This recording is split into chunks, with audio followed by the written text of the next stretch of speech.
अखेर मोक्का लावण्यात आलेला आहे अशी माहिती समोर येते। तुम्ही प्रमुख मागणी केलेली होती त्या संदर्भात। नाही, हे पहा, मी ही सभागृहामध्ये मागणी केलेली आहे। वाल्मिक कराड का अमुक तमुक असा विषय नव्हता तो।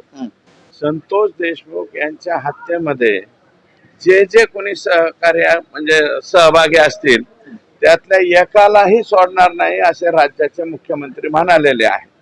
आणि याच्यामध्ये पोलिसांनी एसआयटीनी जे काय काम केलेलं आहे त्यानुसार जे जे फर्दर आता डेव्हलपमेंट आहे त्याप्रमाणे माननीय कोर्ट जे आहे त्या बाबतीमध्ये ऑर्डर करते। याच्यामध्ये ह्यानी मागणी केली त्यांनी मागणी केली किंवा काही याचा विषयच नाही।